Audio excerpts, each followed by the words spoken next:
Before we jump into this episode, I want to take a moment to tell you about the upcoming Texas Woodworking Festival, a 2-day celebration where makers and enthusiasts come together to share their passion for the craft. Join us for a weekend filled with creativity, community, and inspiration. You'll meet tool manufacturers, furniture makers, woodworking clubs, content creators, and more, all in one place with great food and drinks, and of course, all things woodworking. It all takes place in Austin, Texas on September 13th and 14th. The festival features an educational track on Saturday and Sunday, plus a special pre-conference content creator track on Friday, September 12th. There you'll have a chance to learn from masters of the craft like Gary Rogowski, Matt Kinney, Andy Rawls, and Kate Casey, just to name a few. Head to the TexasWoodworkingFestival.com for more details and to grab your tickets. Use the code MWA25 to get 10% off your tickets. I'll drop a link in the show notes. Whether you're a seasoned pro or just starting out, there's something for everyone at the Texas Woodworking Festival. Don't miss it. Hi, I'm Kyle, and on this episode of the MWA podcast, Sean, Brian, and I are asking Chuck Fender the 5 questions. Before we get started, let's dip our toes in the woodworking news. So this week, I just want to make a little note that Woodworking in America Conference are having their second Woodworking in America Conference after the long hiatus that Chuck and everyone here on the podcast was a part of. But anyway, they're actually having one in Des Moines, Iowa, in October 10th and 11th of 2025. So apparently the previous version that they did where they kind of resurrected the Woodworking in America was a great success. So they're doing that again. So this will be actually a month, almost to the day, a month after the Texas Woodworking Festival, but looks to be a good time. So they've got, man, I tell you, the schedule of these conferences as they're rekindling, you got Texas in September. Yeah. Now WIA in October. I might be traveling to Florida in mid-September. I can't make them all. I just can't do it. I just can't do it. Crazy. Yes, I know. Look, did you see that Wilbur Pan, friend of the show, is presenting? I did. Yes. At Yes, I Woodworking did. in America? Yes, I did. Oh. We'll definitely have to have Heslin? him on before the event so he can pimp his lecture. Yeah, if Wilbur's your friend, you need new friends. Ben Strano, friend of the show. Oh my gosh, should be a good event. Yeah, it should be fun. Should be fun. Next up, Blue Spruce has a new Woodworker straight edge out, and this looks pretty interesting. It's a short straight edge, mainly for measuring short things like the bottom of your planes or a joint or something like that. It's actually a pretty handy size. I like the size of this thing. What I am impressed with is the tolerance, which is 0.0 plus or minus 0.0007 of an inch. So that's what? It's 7 millionths. 7 millionths of an inch. Yes. Yes. Forget over a 12-inch long edge. So yeah. So the thing's basically 12 inches long. It's 1/8 of an inch thick, and it's 2.5 inches tall. So it's kind of handy. It's got some little cutouts for your hand to grab this thing and put it up against something. So it looks kind of interesting. You are going to pay for that accuracy. It's $90. So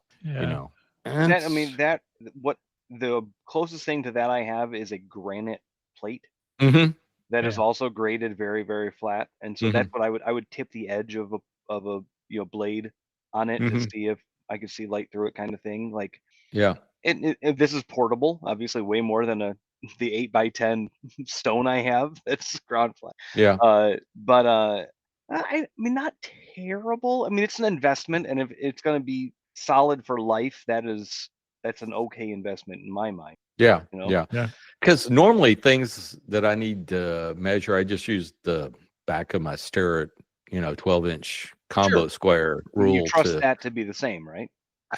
Well, it's not going to be 0.0007, but it's going to be good enough for woodworking. But with that, you're talking about that blade's 1/8 of an inch thick, so this thing kind of comes to a knife edge. So it's probably a lot better in that kind of case. One of the things that of course, my mind goes to is, do we really need that kind of accuracy in woodworking? No, we don't. I mean, I set up my 12-inch joiner planer with a large level basically, and now it's a nice, very nice level that was not inexpensive, but still it's a level, and that seems to work fine for me. But the foundation and walls of the greenhouse I put together were done with an 8-foot level.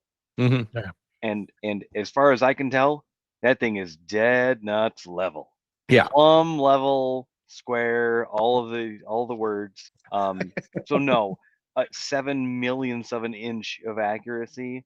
But it's cool. It's cool. I mean, if you say you're restoring a rusty old pre-World War Stanley plane, and that sole needs to be flat, and you're working on it, and you're testing it, this is a good gauge for that. I can't think of a ton of operations where it's important. But knowing that is the test, I mean, there's use for it. There is. Chuck, you're smiling. Come on. What are your thoughts? I think it looks like an incredible tool. I'll have to see if I can't wrangle one up here. That's what we want.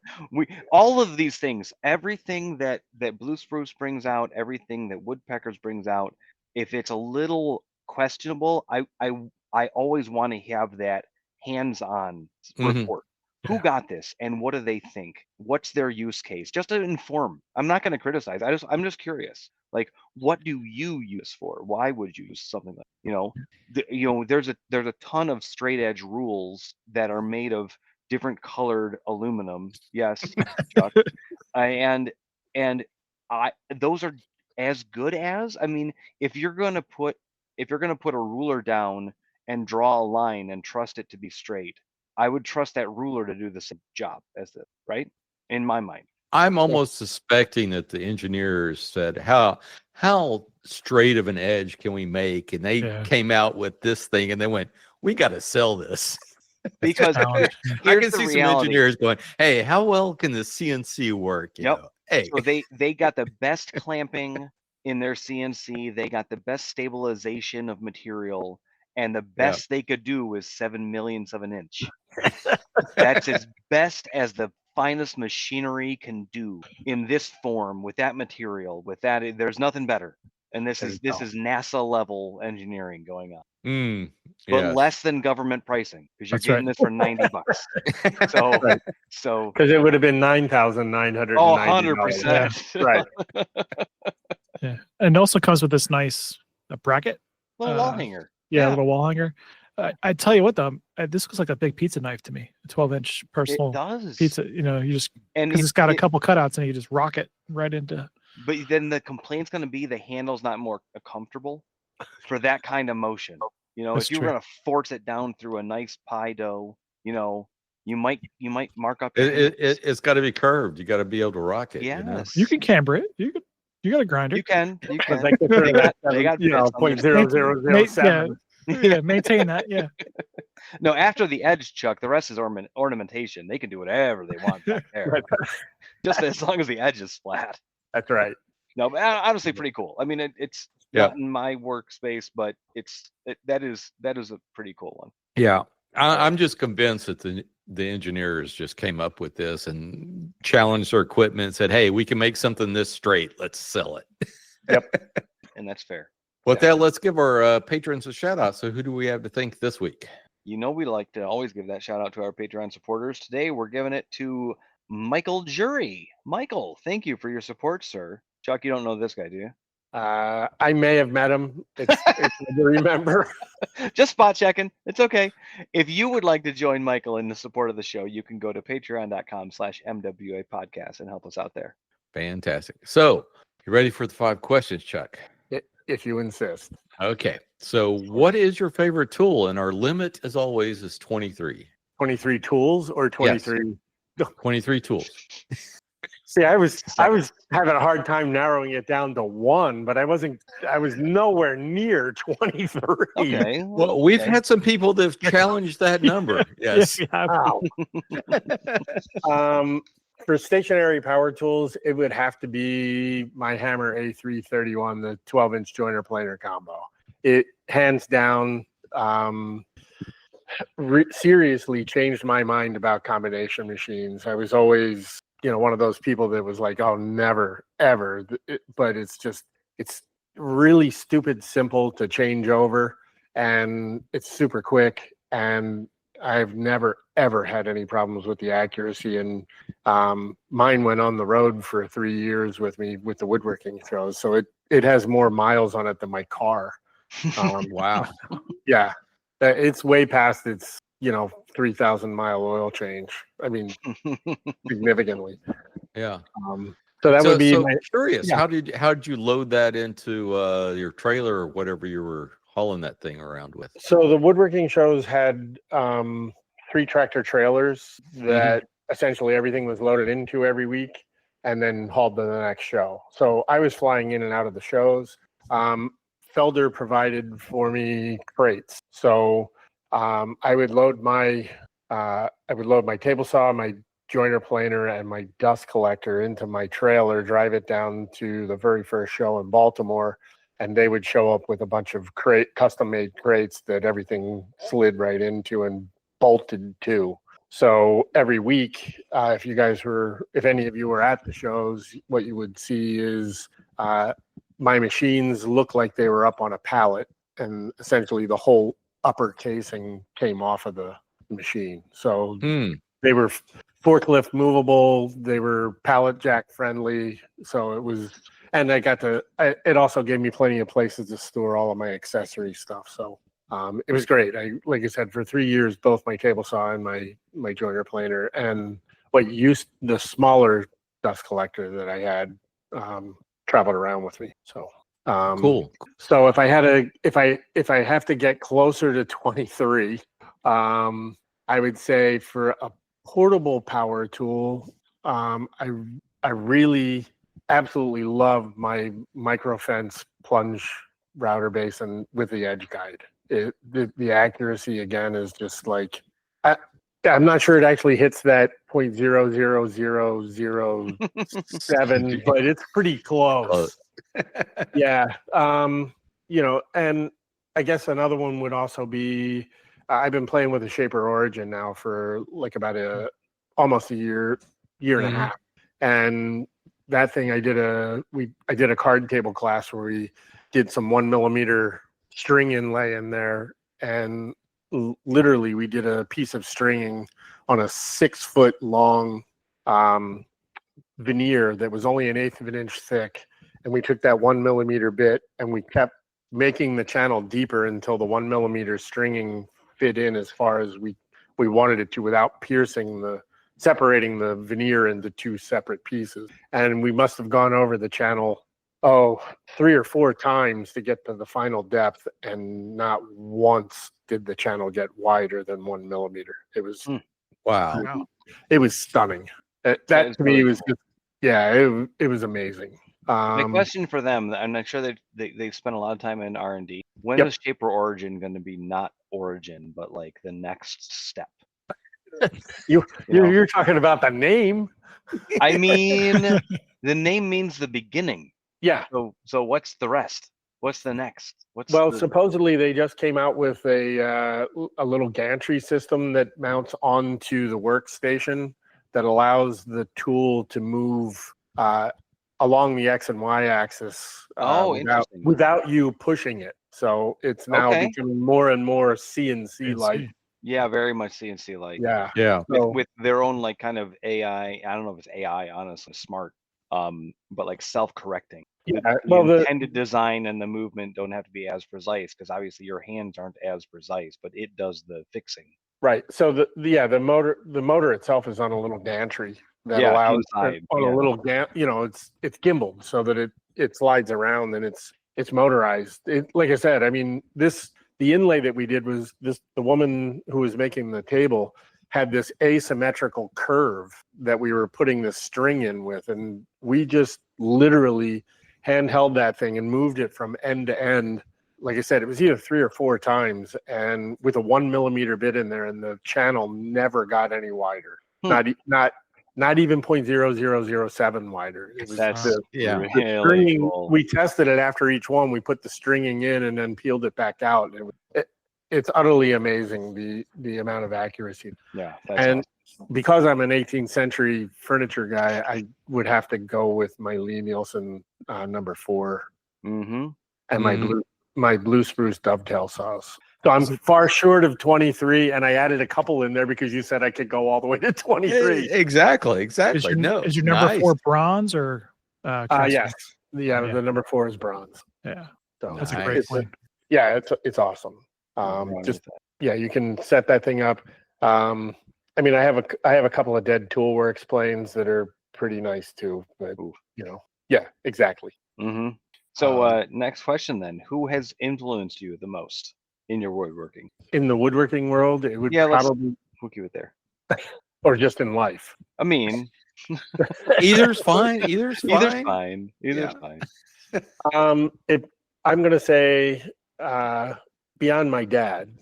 He didn't really influence me in the woodworking world. He was a computer geek and didn't do any woodworking. The only time I let him on my table saw was I was so scared because it wasn't. This was long before saw stop, and it was just like I would die. But I would have to say it was my vocational school teacher, Werner Dior.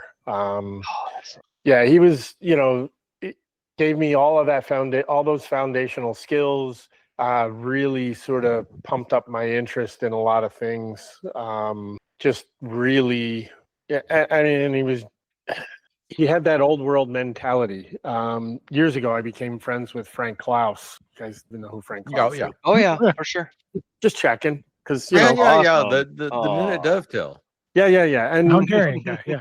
Yeah, and Frank. Frank has a reputation. He likes shots before dovetailing. Yeah, well, and Frank's a bit, has a reputation of being a little bit surly, and I think that was Werner's reputation as well. But if you actually weren't a screw up, you pierce that veneer. Yes.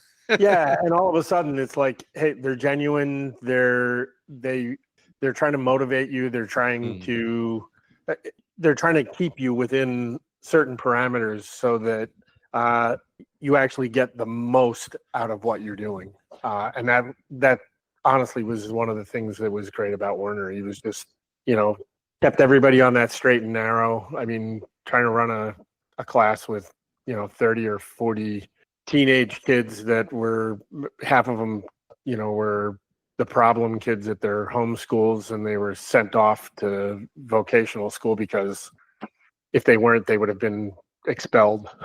But to turn these people into functioning tradesmen and stuff like that, and being able to just control that many people was pretty amazing. And like I said, he was just a wonderful guy. So does he know that he inspired an award-winning woodworker? Yes, he does. Yes. Oh, good. Because that's important. Yes. Good. The best part was I got to work. He showed up after I moved back to Pennsylvania. He just showed up at the shop one day, and he was not doing well. He was in his 80s, and that reconnected me because I'd been living in Cincinnati before that, and I hadn't actually spoken with him in quite a long, 5, 6, 8 years, something like that. And that reconnected me with him. And when I saw that he wasn't doing that well, I called a couple of the other former students that I had been connected to since high school. And we got probably 30 former students he started teaching in the mid to late 60s, and he quit teaching in the 90s. Wow. And we got, like I said, about maybe 30 or so of those guys together, and we surprised him with a lunch. Awesome. Oh, nice. At his favorite restaurant, which was kind of cool. So, and so it wasn't just one award-winning cabinet maker. It was lots of, he inspired a lot of people over that time. That is very cool. I mean, I can't imagine how rewarding that was for him. Yeah, it was. I mean, did he just fall to tears? Like yeah, he wasn't. He was having a really bad day. So me and one of the actually it was the fellow I went to work with immediately after high school. We went to his house and we literally had to help him into a wheelchair, and then we had to carry the wheelchair down the stairs and out and get him into the car. And when he showed up there, his whole demeanor changed. I mean, all of us. He went from being very ill and frail to being just bubbling over. He couldn't believe how many people that he inspired actually showed up just for him. That's so cool. And it was a wide variety. I mean, we had people who were, in his final class that he taught, and some that were, well, like I said, the fellow that I went to work for was 10 or 12 years before me. So it was very good. That's really inspiring. Yeah. Yeah, absolutely. Wow. And and the worst part was, we all said, it's funny, I teaching classes here, I sometimes get it, I struggle with this, and then you come over and demonstrate it, and in 2 passes with a hand plane, it fits perfect. What? And that's the way Werner was my entire life. Yeah. I'm struggling with something, and he walks over and goes, done, and it's perfect. Uh-huh. And he was that way all the way to the end. So it was awesome. Well, it's so much of like you are considered a master woodworker, and not to whittle that down too far. But you know how to fix. Right. You know how to fix the offcuts, the mistakes, the things that aren't quite right. And that is a massive skill. But in that case of education, you can absolutely just light that light bulb and go, you have that other person go, whoa, that exactly. What? Wow. And that's inspiration. And that's so cool. So Chuck, you at some point, hopefully not ill in your long age, but you are also inspiring your students and all the people that you've influenced along the way in a large way. Us included, I know. Definitely. Yeah. Okay, let's move on. Do we pump you up enough there, Chuck? Good job. Boy. We'll do the "we're not worthy." Yeah, right. Look, it's still not going to make up for not hitting record on the last episode. Hey, I got to try. Don't break the vibe, Chuck. All right. All right. Question 3.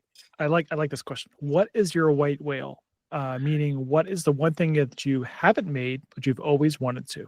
Oh boy, love this. Come on now. Yeah, that's a hard one because I've made just this massive amount of stuff.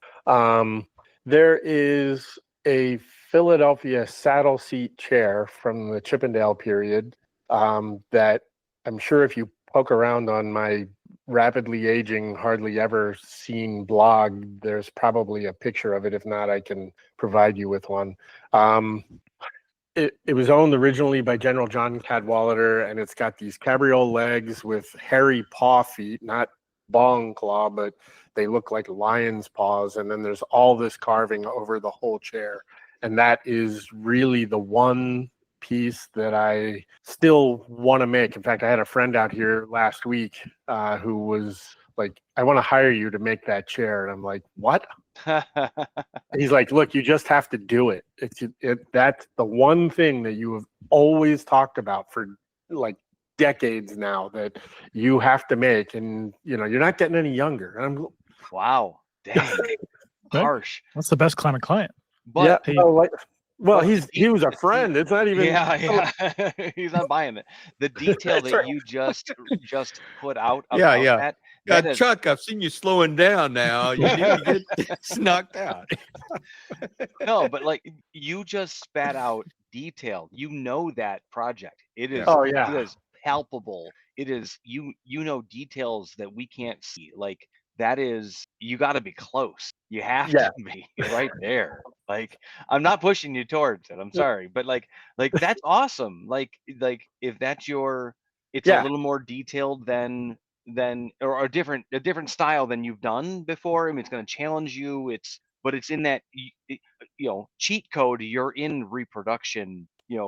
Centuries old furniture. So you have that skill set. You're in there. But But with you spitting out like the details of a particular chair. Oh, and And I only got part of it because, like, the backsplat, the part you lean against is actually normally it's just one piece. Mm-hmm. This is like 4 pieces that come together, and it's all joined with these funky Pierce mortise and tenon joints, and it's just it's to me it's an 18th century marvel. I look at it and it's just like, wow. Have you been able to take this?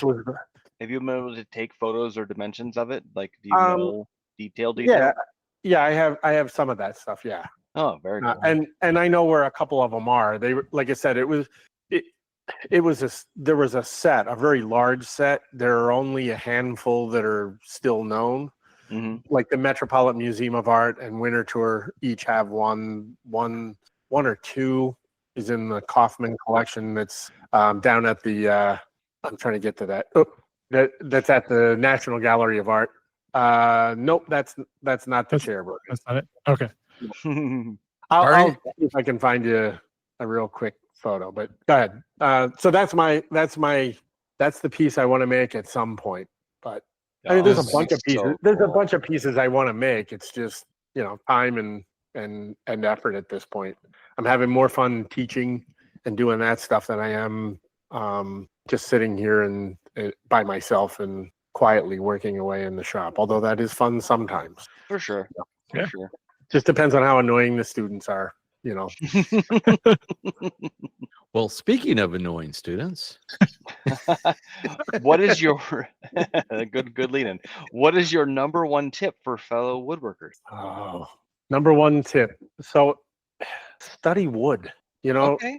It's strange, but what I've found since sort of making the transition from teaching people that want to do this as a profession to people that are doing it avocationally, is that you guys always want to know how to do something. And so you jump right into, how do I run the table saw? How do I cut a dovetail? How do I make a mortise and tenon fit? All of those things. And probably the biggest failing that I see is people don't understand the medium with which we're working. Wood has a very specific structure to it that causes inherent strengths and weaknesses.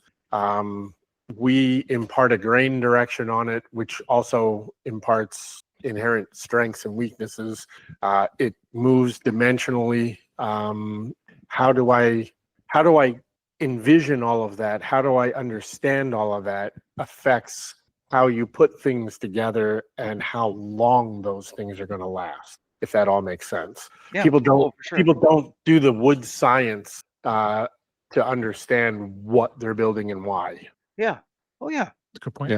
Yeah, I think you're exactly right, because when I was building a bunch of flat work, it was fine, and I understood grain pretty well, I think, and a lot of the pieces I built, but I never really understood how that affected what I was doing until I got into chair making, when I'm actually scooping stuff out, when I'm doing the Windsor chairs, working with draw knives and spoke shaves. That really kind of introduces you to, hey, this is how the grain works. This is how the grain doesn't want to work. Yeah. And that kind of thing. Yeah. I got that from hand planing wood. You have to, because if you can't tell when the grain reverses, depending on what you're working with, you're going to like go from smooth to chip, and just understanding like what that means. I mean, a sharp blade does a lot, but but absolutely. And then when you're getting into different forms, definitely chair making's much more complicated than anything I've ever done, where you really are stressing and you have to understand strengths in those forms. There's a lot to that, for sure. Yeah. Cool. So to me, that's, like I said, that's the one seriously common thread that I see with woodworkers in general, is they overlook a lot of that. Oh, I would just want to build this thing, and once they build inherent weaknesses and they build inherent flaws into their pieces, and it's like, with just a little bit more research and understanding, it changes. Yeah, for sure. Exactly. It changes the outcome of what you have, and it kicks that quality level up just a little on your pieces, to the point where it's like, okay, so this is now something that's going to last for generations. Yep. Exactly. That's very that's kind of a cool way to think about it. Like you can make a thing, and I've slapped a shelf out of MDF, and it held DVDs for a long time. Still does. It's painted. It's stuck in a closet. It's fine. But at some point, that's not going to work. It's not going to. It will absorb something, weaken, and fall apart. It's just not the same. I know that. But I've got a 70-year-old piano here in my basement. Good luck ever getting it out of the basement. That was built to stand the test of time, for sure. And that's simple. That's not complicated. And I think of things like the peacock chair, one of the very, I forget, older things that I saw at one of the kids, but like it's this feather light bent, little wispy framed little seat that it weighs 2.5 pounds and it forms to you when you sit in it. But the 18th century model of it still exists and is still solid. Like that's knowing what you're working. You can't do that wrong or it'll fall apart. Yeah, exactly. All right, Chuck, our last question. What is your go-to finish? Shellac. Pretty easy. Simple. Got it. That's Blonde? Easy. No. No? For the most part, most of the pieces there's two really. So it's shellac for, I'd say, probably 90% of the work that I do. Anything that has a flat surface, a tabletop, top of a chest of drawers, something like that, I tend to finish with an oil and varnish mix. So it's about an 800-year-old formula. So it's 1/3 dung oil, 1/3 thinner, 1/3 varnish. Mm-hmm. And that's because shellac has very little moisture and alcohol and zero alcohol resistance. Yeah. So yeah, that makes sense. Most of the pieces that I built throughout my career were 18th century pieces. So good chance a lot of them were finished with shellac or some kind of a natural varnish. Yeah. So I mean it's a period inspired thing for sure. It's easy, it's durable. Yep. And it was proven 200 years ago. Exactly. Or longer than that, yeah. Or longer. Yeah. So it's crazy, but it's also an eco-friendly kind of a thing. Oh yeah. Yeah. Are you a flakes guy or a pre-mix then cut it down? For a long time I was flakes, but since I started teaching pretty much exclusively, I use so little of it at this point. I'm buying Zinsser stuff to keep here in the shop just in case. I don't have time to make my own. And when I teach, I talk about how I mix the flakes and stuff like that, but we use Zinsser for finishing glasses and stuff like that because most people aren't going to sit down and make their own for the most part. It's just easier to open a can and go. Mm-hmm. And it's a consistent product. It's hard to screw up black bug excretions and alcohol. Yeah, exactly. Yeah, I do the Clark Kellogg method of mixing my shellac flakes. So it's like putting them in a mason jar and then putting them in the chuck of your lathe and letting it go at slow speed. And in about 45 minutes, it's all mixed up. Some people have the time. That's okay then. Yeah, no, I've always, we always did the, you mix it up in the mason jar and then you let it sit for 24 to 48 hours, depending, Yep. Occasionally get in there and agitate it, but not I'm not doing in the chuck thing. But that's okay. You do you. Yeah, exactly. Baby like that. Well, with that, Chuck, where can folks find you on the interwebs? Well, the best place would be you can go to my website at acanthus.com. I don't know if you want me to spell that, or you'll put it in the show notes. It'll be in the show notes. Yeah. And if you go to YouTube or any of the social media things, you can search on Chuck Bender Woodworking. You'll probably find it. Acanthus Workshop, once you figure out how to spell it, also works as well. That is ACANTHUS. There it is. Just like it's Don't ask me to pronounce it. So anyway, with that, Chuck, thank you so much for being on the show, and we absolutely really appreciate it. It was great talking to you. Thank you. Yeah, and excuse us for our epic screw up. Oh, damn it! I mean, Kyle, how long have you been kind of leading? It's been probably 5 years since we had Daryl Peart on. That was the last time we screwed it. It is rare, but it does happen. That's why those notes are there to like big, red, bold. Yeah, but apparently we've gotten so used to them that we don't pay attention anymore. So well, I'm calling Daryl tomorrow to really find out, like, what's the backstory like. But anyway. But I'm so happy you're all right with it. And Daryl was great too. He's like, I'm available tomorrow night, just like you are. Yep. And that just about wraps it up for this show. If you haven't already, please subscribe to the show on the podcatcher of your choice. Just search for the Modern Woodworkers Association. And while you're there, please leave us a review. You can follow us on Instagram at MWA_podcast. And if you'd like to support the podcast, go over to patreon.com/MWA podcast. But the best thing you can do is tell a friend. Word of mouth goes a long way in sharing our discussion.